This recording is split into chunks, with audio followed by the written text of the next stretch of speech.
नमस्कार। कहानी संसार में लीजिए सुनिए प्रसिद्ध कथाकार और उपन्यासकार भीष्म साहनी की लिखी कहानी मरने से पहले।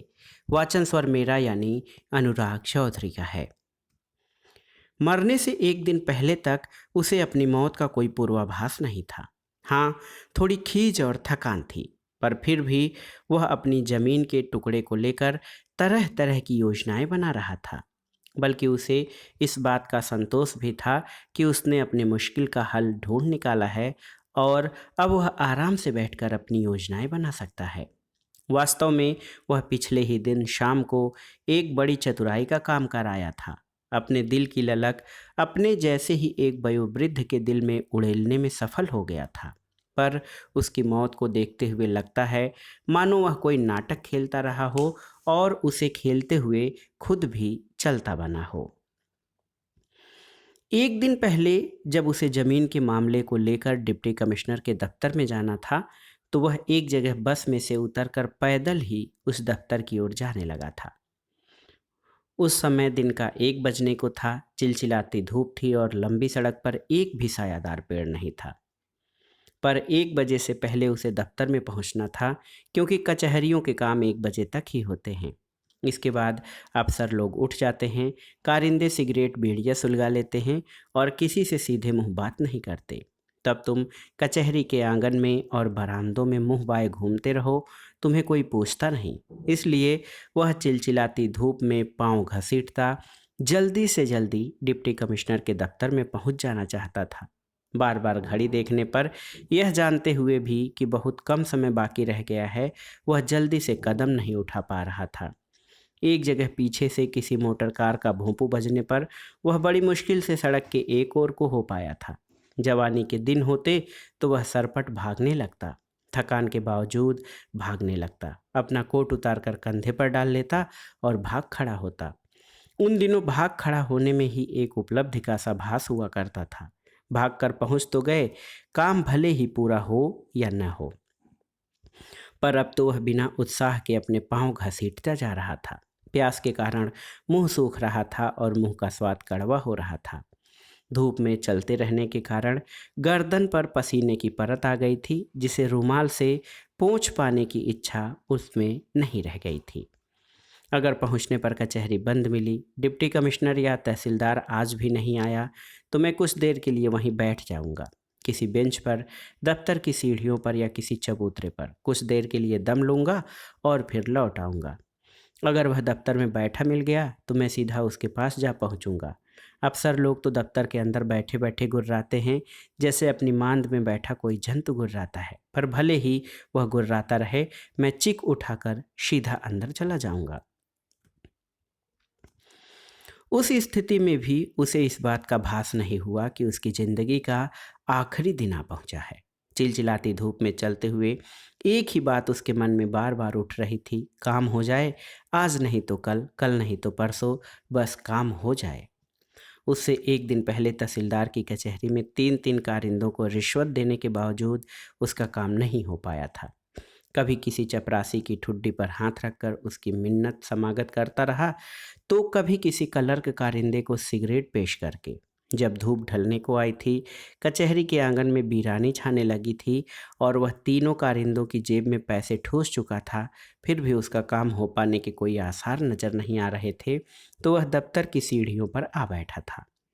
वह थक गया था और उसके मुंह में कड़वाहट भरने लगी थी। उसने सिगरेट सुलगा ली थी, यह जानते हुए कि भूखे पेट धुआं सीधा उसके फेफड़ों में जाएगा। तभी सिगरेट के कश लेते हुए वह अपनी फूहड़ स्थिति के बारे में सोचने लगा था। अब तो भ्रष्टाचार पर से भी विश्वास उठने लगा है, उसने मन ही मन कहा। पहले इतना तो था कि किसी की मुट्ठी गर्म करो तो काम हो जाता था, अब तो उसकी भी उम्मीद नहीं रह गई है। और वह वाक्य बार बार उसके मन में घूमता रहा था। तभी उसे इस सारी दौड़ धूप की निरर्थकता का भास होने लगा था। यह मैं क्या कर रहा हूँ? मैं 73 वर्ष का हो चुका हूँ। अगर जमीन का टुकड़ा मिल भी गया, उसका स्वामित्व भी मेरे हक में बहाल कर दिया गया, तो भी वह मेरे किस काम का? जिंदगी के कितने दिन मैं उसका उपभोग कर पाऊंगा? 20 साल पहले यह मुकदमा शुरू हुआ था, तब मैं मंसूबे बांध सकता था, भविष्य के बारे में सोच सकता था।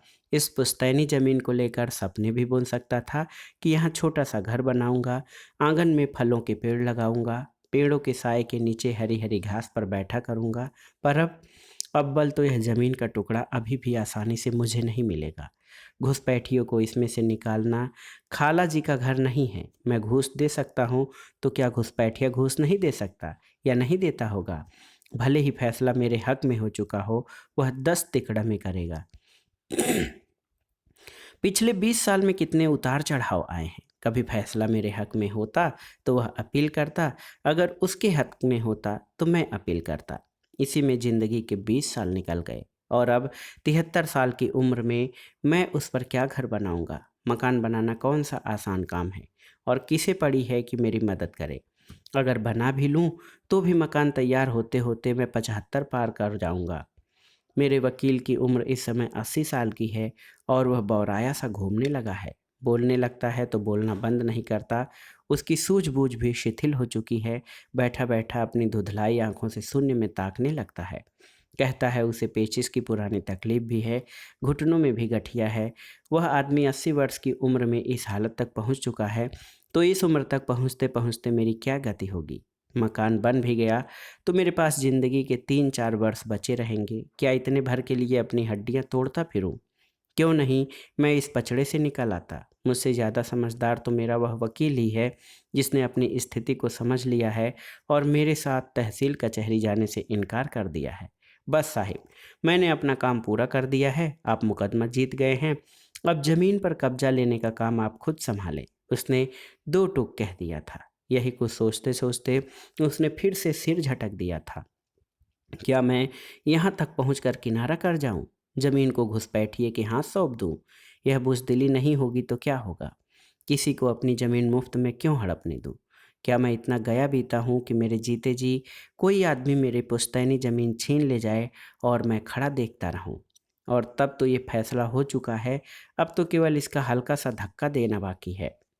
तहसील के कागजात मिल जाएं, इंतकाल की नकलें मिल जाएं, फिर रास्ता खुलने लगेगा, मंजिल नजर आने लगेगी। सोचते सोचते एक बार फिर उसने अपना सिर झटक दिया। ऐसे मौके पहले भी कई बार आ चुके थे। तब भी वह यही कहा करता था, एक बार फैसला हक में हो जाए तो रास्ता साफ हो जाए। पर क्या बना। 20 साल गुजर गए। वह अब भी कचहरियों की खाक छान रहा है। सांप के मुंह में छछूंदर, खाए तो मरे छोड़े तो अंधा हो। न तो मैं इस पचड़े से निकल सकता हूँ, न ही इसे छोड़ सकता हूँ। डिप्टी कमिश्नर दफ्तर में नहीं था। वही बात हुई, किसी ने बताया कि वह किसी मीटिंग में गया है। कुछ मालूम नहीं कब लौटेगा, लौटेगा भी या नहीं। वह चुपचाप एक बेंच पर जा बैठा, कल ही की तरह सिगरेट सुलगाई और अपने भाग्य को कोसने लगा। मैं काम करना नहीं जानता, छोटे छोटे कामों के लिए खुद भागता फिरता हूँ। ये काम मिलने मिलाने से होते हैं, खुद मारे मारे फिरने से नहीं। मैं खुद मुँहबाए कभी तहसील में तो कभी जिला कचहरी में धूल फाँकता फिरता हूँ। मेरी जगह कोई और होता तो 10 तरकीबें सोच निकालता। सिफारिश डलवाने से लोगों के बीसियों काम हो जाते हैं और मैं यहाँ मारा मारा फिर रहा हूँ। तब डिप्टी कमिश्नर के चपरासी ने भी कह दिया था कि अब साहिब नहीं आएंगे और दफ्तर के बाहर दरख्वास्तियों के लिए रखा बेंच उठाकर अंदर ले गया था। उधर कचहरी का जमादार बरामदे और आंगन बुहारने लगा था। सारा दिन यूं बर्बाद होता देखकर वह मन ही मन तिलमिला उठा था। आग की लपट की तरह एक टीस सी उसके अंदर उठी थी। हार तो मैं नहीं मानूंगा। मैं भी अपनी ज़मीन छोड़ने वाला नहीं हूँ। मैं भी हठ पकड़ लूँगा, इस काम से चिपक जाऊँगा। ये लोग मुझे कितना ही झिझोड़े, मैं छोड़ूंगा नहीं। इसमें अपने दांत गाड़ दूंगा। जब तक काम पूरा नहीं हो जाता मैं छोड़ूंगा नहीं।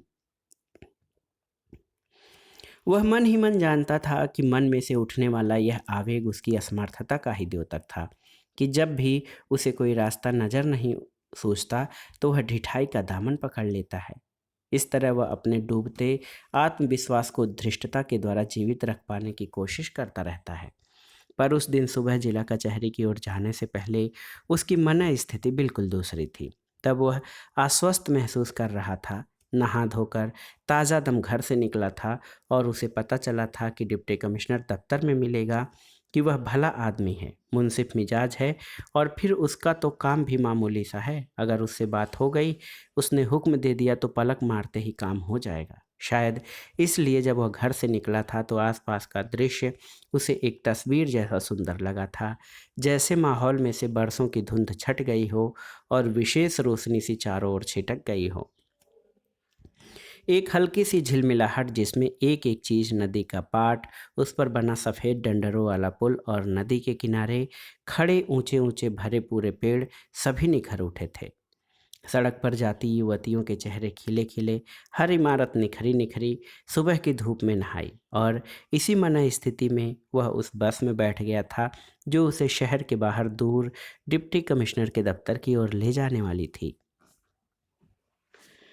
फिर शहर में से निकल जाने पर वह बस किसी घने झुरमुट के बीच स्वच्छ निर्मल जल के एक नाले के साथ साथ चली जा रही थी। उसने झांक कर बस की खिड़की में से बाहर देखा था।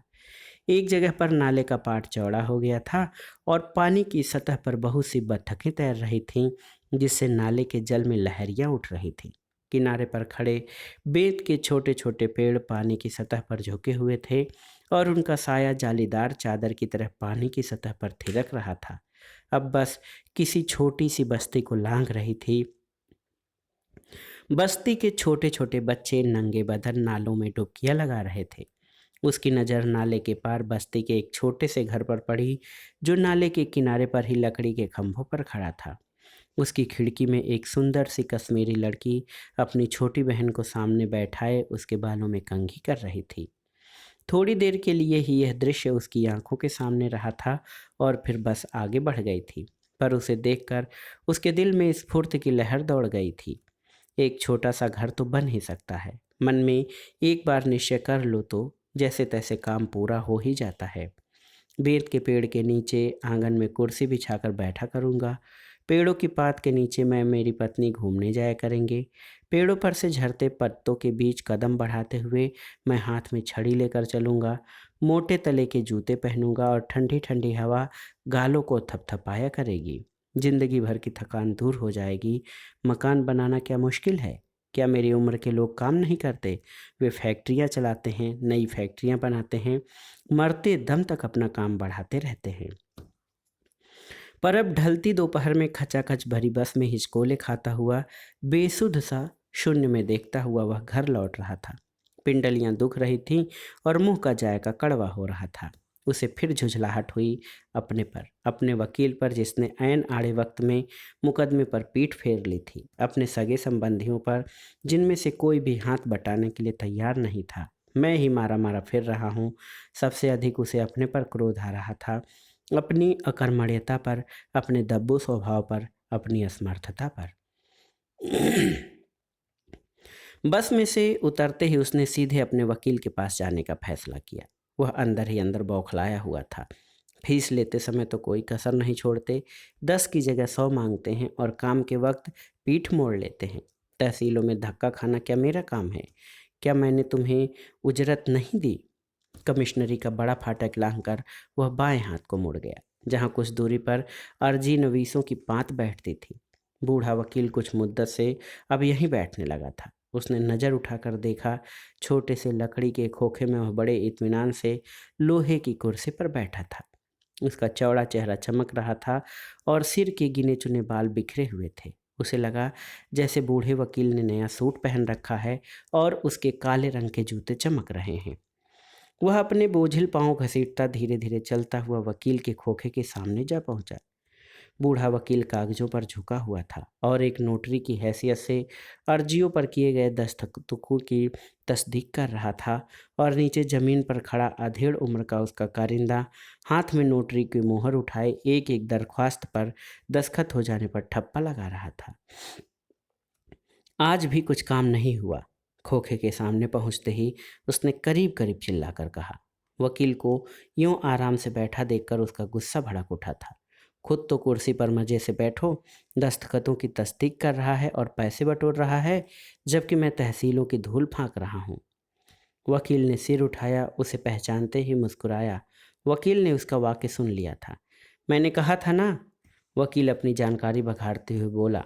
तहसीलों में 10-10 दिन लटकाए रखते हैं। मैं आज ही जा गया था, इसलिए आपसे कह दिया था कि अब मैं यहाँ काम नहीं करूँगा। आप नहीं करेंगे तो क्या मैं तहसीलों की खाक छानता फिरूँगा? उसने खींच कर कहा। यह काम मैं नहीं कर सकता, यह काम ज़मीन के मालिक को ही करना होता है। उसका मन हुआ बूढ़े वकील से कहे, बरसों तक तुम इस मुकदमे की पैरवी करते रहे हो, मैंने तुम्हें मुँहमांगी उजरत देता रहा हूँ, और अब जब आड़ा वक्त आ गया है तो तुम इस काम से किनारा कर रहे हो और मुझसे कह रहे हो कि ज़मीन के मालिक को ही ये काम करना होता है।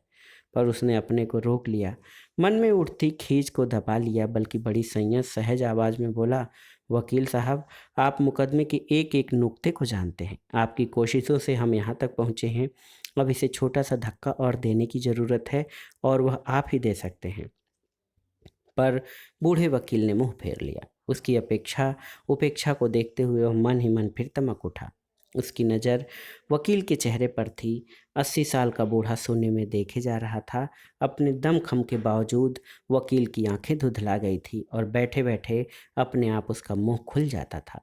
इस आदमी से यह उम्मीद करना कि यह तहसीलों कचहरियों के चक्कर काटेगा, बड़ी बेइंसाफी सा लगता था, और अगर काटेगा भी तो कितने दिन तक काट पाएगा। उसे फिर अपनी निस्सहायता का भास हुआ। कोई भी और आदमी नहीं था जो इसका बोझ बांट सके, उसे सांस तक ले पाने की मोहलत दे सके। बेटे थे तो एक बम्बई में जा बैठा, दूसरा अंबाला में, और मैं इस उम्र में श्रीनगर में झक मार रहा हूँ। मैं आज हूँ, कल नहीं रहूँगा। मैं आंखें बंद कर लूँगा तो अपने आप ज़मीन का मसला सुलझाते फिरेंगे। वकील साहब, आप ही इस नाव को पार लगा सकते हैं। उसने कहना शुरू ही किया कि वकील झट से बोला, मैं कहीं नहीं जा पाऊंगा, आप मुझे माफ़ करें, यह मेरे बस का नहीं। फिर अपने खोखे की ओर इशारा करते हुए बोला, आपने देख लिया यह काम कैसा है। यहाँ से मैं अगर 1 घंटे के लिए भी उठ जाऊँ तो कोई दूसरा नोटरी मेरी कुर्सी पर आकर बैठ जाएगा। फिर छीण सी हंसी हंसते हुए कहने लगा, सभी इस ताक में बैठे हैं कि कब बूढ़ा मरे और वे उसकी कुर्सी संभालें। मैं अपना अड्डा नहीं छोड़ सकता। मेरी उम्र ज़्यादा हो चुकी है, और यहाँ पर बिना भाग दौड़ के मुझे 2 पैसे मिल जाते हैं। बुढ़ापे में यही काम कर सकता हूँ। मुश्किल काम तो हो गया वकील साहब, अब तो छोटा सा काम बाकी है। छोटा सा काम बाकी है? वकील तुनक कर बोला, ज़मीन का कब्जा हासिल करना क्या छोटा सा काम है? ये सबसे मुश्किल काम है। सुनिए वकील साहब, उसने कहना शुरू हुई किया कि वकील ने हाथ जोड़ दिए, आप मुझे माफ़ करें, मैं कहीं नहीं जा पाऊंगा। सहसा वकील के चेहरे की ओर देखते हुए एक बात उसके दिमाग में कौंध गई। वह ठिठक गया और कुछ देर तक ठिठका खड़ा रहा। फिर वकील से बोला, नहीं वकील साहब, मैं तो कुछ और ही कहने जा रहा था। कहिए, आप क्या कहना चाहते हैं? वह क्षण भर के लिए फिर सोच में पड़ गया। फिर झट से बोला, अगर आप ज़मीन पर कब्जा हासिल करने की सारी जिम्मेदारी अपने ऊपर ले लें तो कब्जा मिलने पर मैं आपको ज़मीन का 1/3 हिस्सा दे दूंगा। उसने आंख उठाकर बूढ़े वकील की ओर देखा। वकील जैसे सकते में आ गया और उसका मुंह खुलकर लटक गया था। पर इस शर्त पर कि अब इस काम में मैं खुद कुछ नहीं करूंगा, सब काम आप ही करेंगे, वह कहता जा रहा था।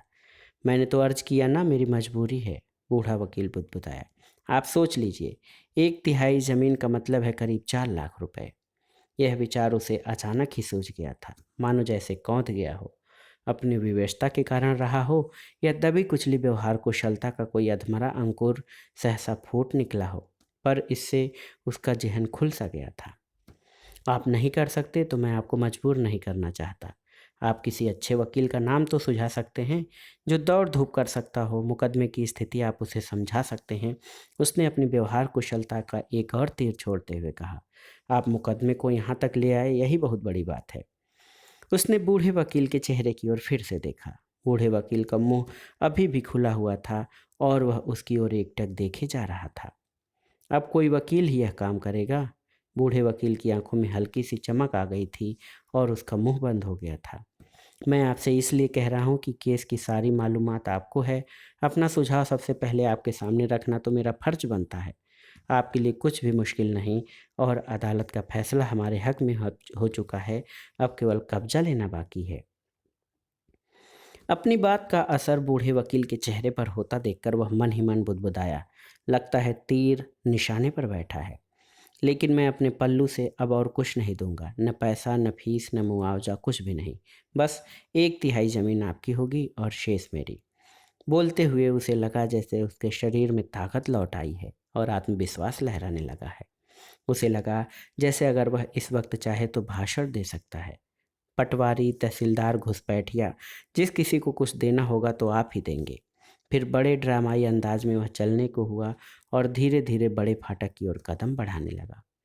अपना फैसला आज शाम तक मुझे बता दें। फिर पहले से भी ज़्यादा ड्रामाई अंदाज में बोला, अगर मंजूर हो तो मैं भी अभी मुआहिदे पर दस्तखत करने के लिए तैयार हूँ। और बिना उत्तर का इंतजार किए बड़े फाटक की ओर बढ़ गया। दूसरे दिन अपनी मृत्यु के कुछ ही देर पहले वह पार्क में एक बेंच पर बैठा हल्की हल्की धूप का आनंद ले रहा था और पिछले दिनों की थकान उतार रहा था। वह मन ही मन बड़ा आश्वस्त था कि उसे एक बहुत बड़े बोझ से छुटकारा मिल गया है। अब वह चैन से बैठ सकता है और फिर से भविष्य के सपने बुन सकता है। इस प्रस्ताव ने दोनों बूढ़ों की भूमिका बदल दी थी। जिस समय वह धूप में बैठा अधमुगी आंखों से हरी हरी घास पर चमकते ओस के कण देख रहा था, उसी समय तहसील की ओर जाने वाली खचाखच भरी बस में डंडहरे को पकड़कर खड़ा वकील अपना घर बनाने के मंसूबे बांध रहा था। दिल में रह रहकर गुदगुदी सी उठती थी। जिंदगी भर किराए के मकान में तीसरी मंजिल पर टंगा रहा हूँ। किसी से कहते भी शर्म आती है कि सारी उम्र काम करने के बाद भी अपना घर तक नहीं बना पाया। बेटे बड़े हो गए हैं और दिन रात शिकायत करते हैं कि तुमने हमारे लिए क्या किया है। इधर खुली ज़मीन होगी, छोटा सा आंगन होगा, 2-3 पेड़ फलों के लगा लेंगे, छोटी सी फुलवारी बना लेंगे।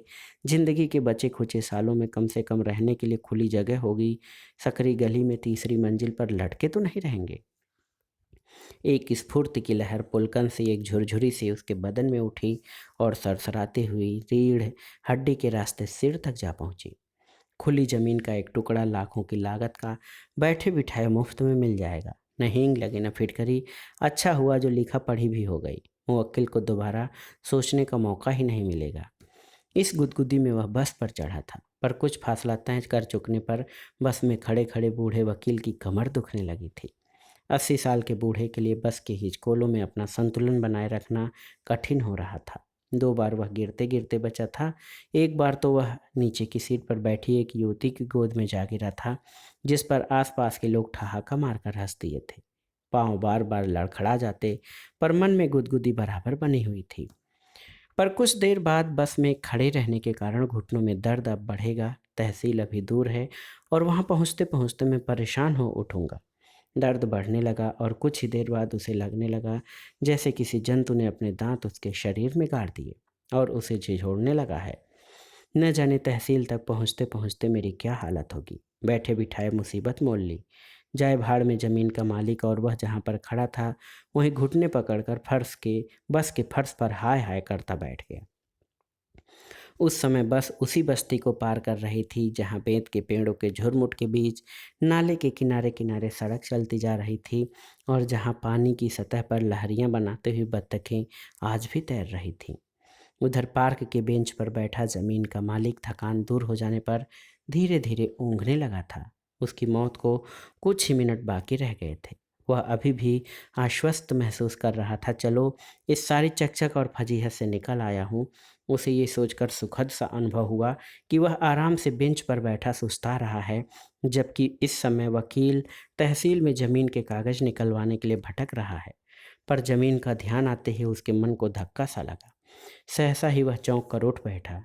यह मैं क्या कर रहा हूँ? 1/3 ज़मीन दे दी। अदालत का फैसला तो मेरे हक में हो चुका है। अब तो केवल कब्जा लेना बाकी था। ज़मीन तो मुझे मिल ही जाती। लाखों की ज़मीन उसके हवाले कर दी और लिखत भी दे दी। कहाँ तो वकील को ज़्यादा से ज़्यादा 500,000 की फीस दिया करता था, वो भी चौथे पाँचवें महीने, और कहाँ 1/3 ज़मीन ही दे दी। लूट कर ले गया। बैठे बिठाए लूट कर ले गया। उसके मन में चीख सी उठी। यह मैं क्या कर बैठा हूँ? न किसी से पूछा न बात की। देना ही था तो एक मुश्त कुछ रकम देने का वादा कर लेता। अपनी ज़मीन कौन देता है? बैठे बिठाए मैंने कागज़ पर, वह भी स्टाम्प पेपर पर दस्तखत कर दिए। यह मैं क्या कर बैठा हूँ? और स्टाम्प पेपर की तस्वीर आंखों के सामने खिंच गई। तभी कहीं से जोर का धक्का आया और दर्द सा उठा। पहले एक बार, फिर दूसरी बार, फिर तीसरी बार, और वह बेंच पर से लुढ़क कर नीचे ओस से सनी हरी हरी घास पर औंधे मुंह जा गिरा।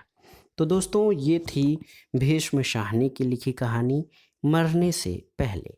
कहानी बहुत ही मार्मिक थी। कहानी आपको कैसी लगी हमें कमेंट बॉक्स में ज़रूर बताइएगा।